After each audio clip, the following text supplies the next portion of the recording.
Hi, I have a new book I'm so excited to read to you guys.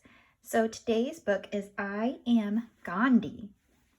And there is a picture of him at the beginning.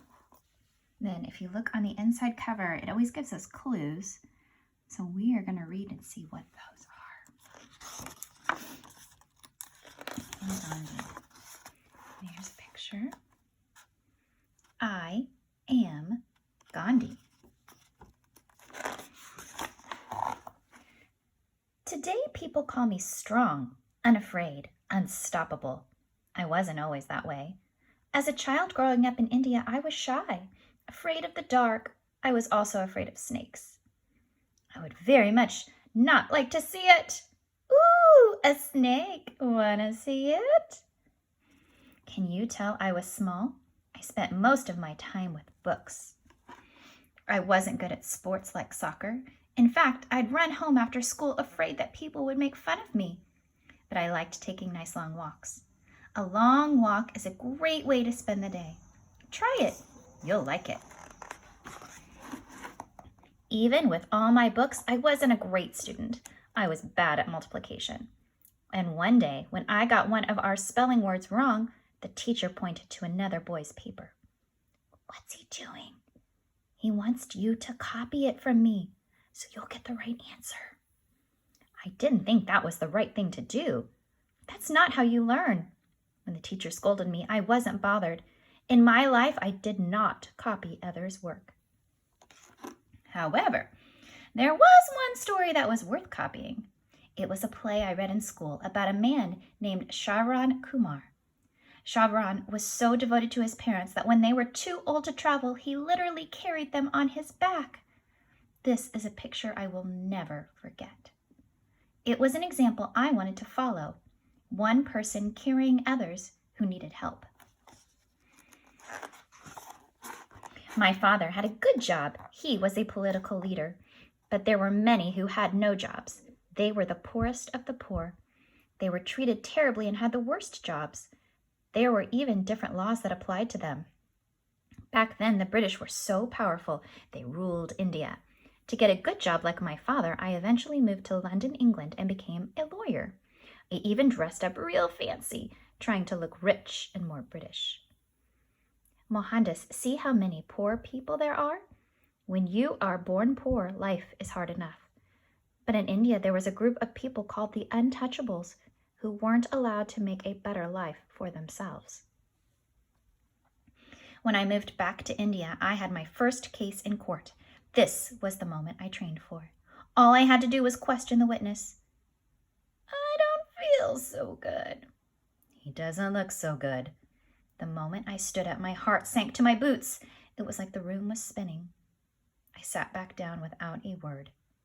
That was my first case. I completely failed. Here's your money back. You need to hire someone who's good at this. Luckily, I got offered a new case in a country called South Africa. I was excited to try again. As I took the last part of my journey by train, a white passenger noticed me. He shouldn't be here. This is first class. But I have a first class ticket. He didn't like me because I was Indian. My skin was brown and his was white. Believe it or not, he had the law on his side. The train official asked me to leave. He said that if I didn't leave, he'd call the police. Yes, you may, I told him. I refused to get out voluntarily. Why don't you go sit in the third class where you belong? A policeman pushed me out of the train and tossed my stuff onto the station platform. It was cold in that station and dark. I could have gotten back on the train and sat in third class. Instead, I stayed there all night shivering. I also meditated, which is when you close your eyes and try to focus your mind. To finish the trip, I took a horse-drawn carriage, but once again, because of my skin color, they didn't let me sit inside with the white passengers. You'll sit out here as we go, on the footboard. That's not fair. I will not do so. The driver hit me in the ears and tried to drag me down. I never hit him back, but I refused to go. Leave him alone. Let him be. Eventually, he gave up. But this is how Indians were treated back then. To change it, I knew I had to take action. I had to fight, even if it meant suffering hardship. Within a week, I held a meeting for my fellow Indians in South Africa. It was the first public speech of my life. I focused on the truth. They treat us unfairly because of our skin color. We must stand together and change the laws. Back then, Indians weren't allowed to be out after 9 p.m. We were limited to certain jobs like being a hotel waiter or coal miner. We weren't even allowed to use the paved sidewalks. After the speech, we all had a discussion. There are times to talk, but there is also real power in listening. Soon after, I decided to stay in South Africa and formed the Natal Indian Congress to help Indians there become more active in the government. I purchased a farm where I took over a newspaper called Indian Opinion. I wrote about the government and why it's good to be a vegetarian and not eat meat. I even published articles by my favorite thinkers like Henry David Thoreau. But the most important thing I did was come up with satyagraha. Say it with me, satyagraha. In Sanskrit, it combines the word satya, which means truth, with agraha, which means firmness or force. Truth? Force? It sounds like a superhero team. Truth Force! Indeed, satyagraha was my truth force. Satyagraha was how we'd fight against the unfair treatment of Indians. 1. Non-cooperation or civil disobedience. Protesting an unfair law in a non-violent way. Number 2. Nonviolence equals using love and peaceful methods. Number 3. Non-possession. Living a simple life that uses only what you need, nothing more. Is that why he dressed in just a simple cloth? That's the reason. Truth Force. Was I perfect? No. Sometimes I lost my temper. But that's when I figured out the best way to fight by transforming myself and being the best person I could be. In no time at all, I tested out satyagraha. A new law was passed that would kick Indians out of South Africa unless they registered with the government. Police could stop us on the street and search our homes anytime they wanted. They're doing this only to Indians. So what can we do? We will refuse to register. General Smuts said if you don't register, we'll arrest you. Won't stop me from doing what's right. For breaking that law, they put me in prison for 2 months. They put me there again for breaking another law, one that said Indians couldn't travel to certain areas. Gandhi cooked for the other prisoners and volunteered to clean the toilets.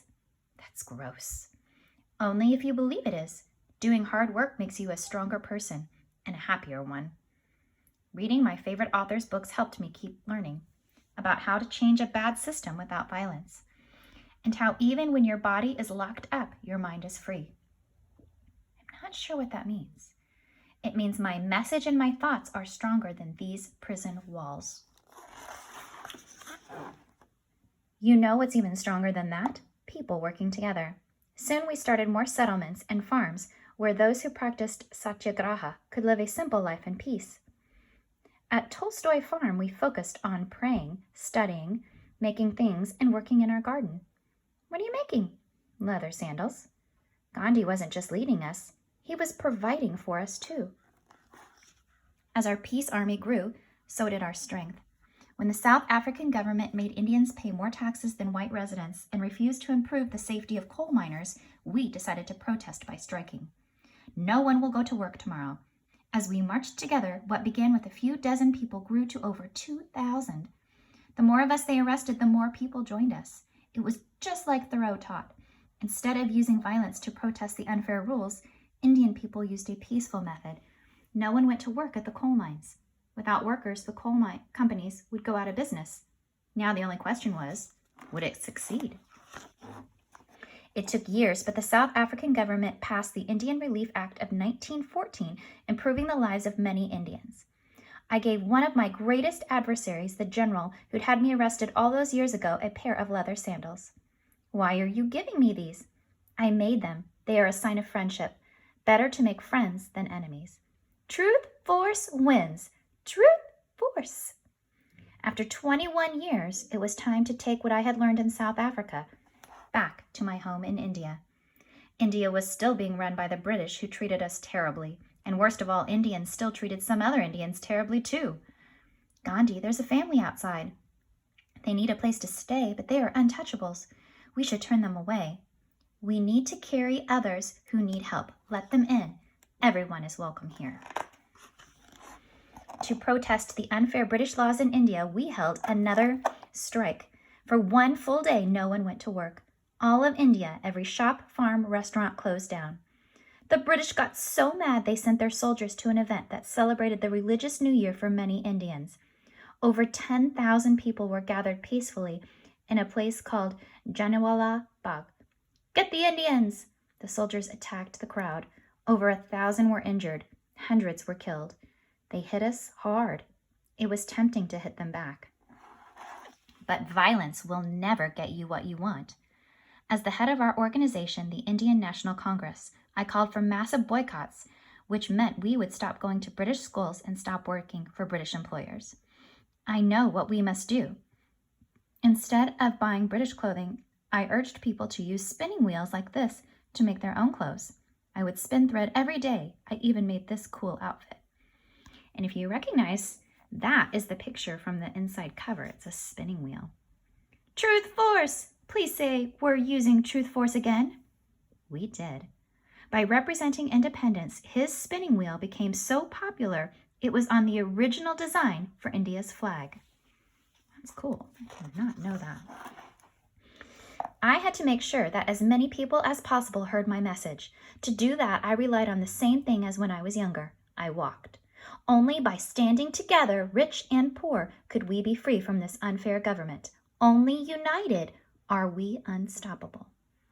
India was over 1 million square miles. The poor lived in hard-to-reach villages, so I traveled to them.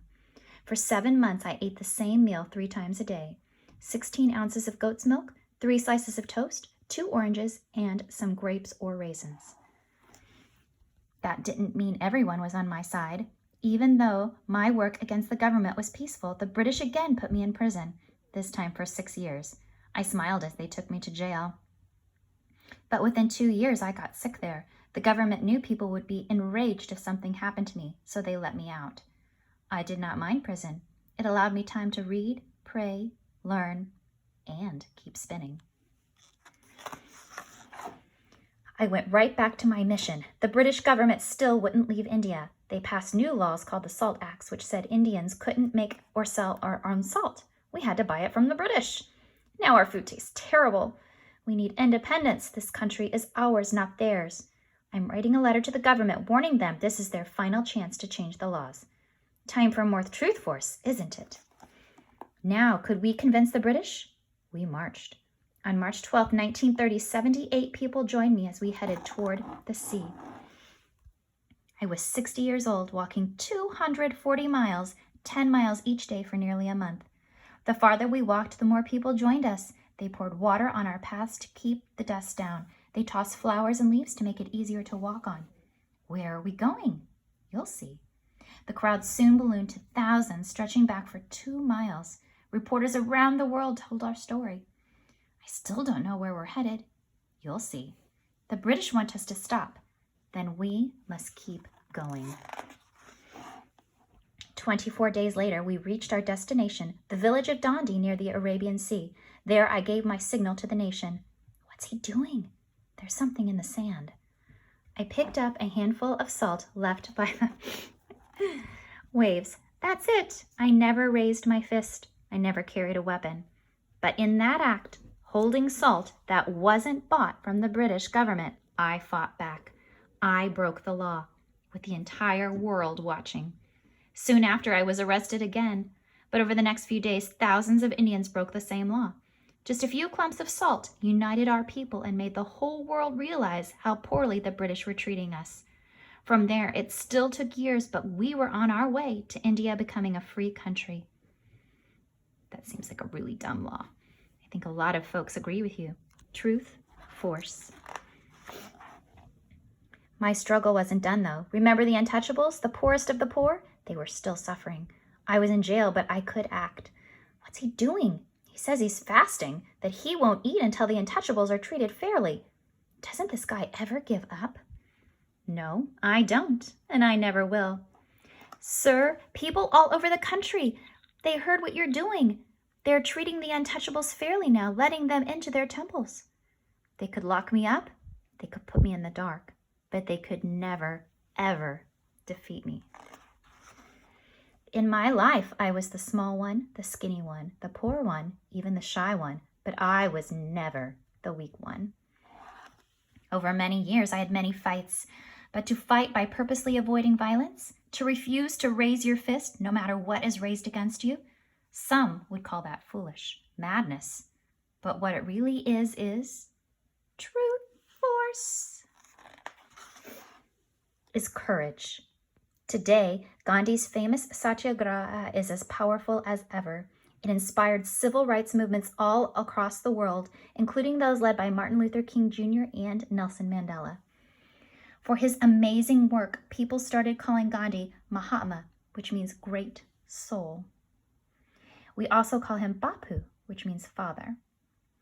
Did you know even today the flag of India is required to be made of the same homespun cloth made famous by him? And remember the general who Gandhi made those sandals for? 20 years later, as a sign of friendship, he returned them to Gandhi, saying that he'd worn them many summers, but was never worthy to stand in the shoes of such a great man. Truth, force. Strength doesn't come from the size of your body. It comes from the size of your heart.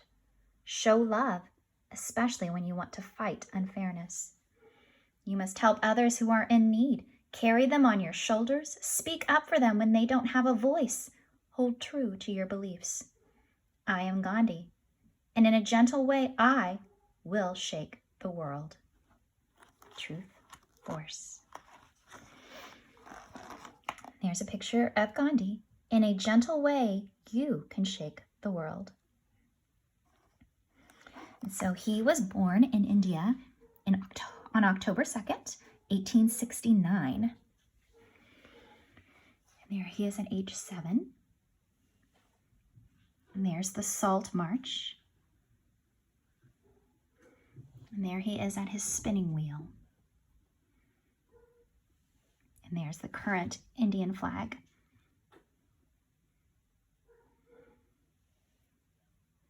So Gandhi was killed in Delhi at the age of 78 in 1948.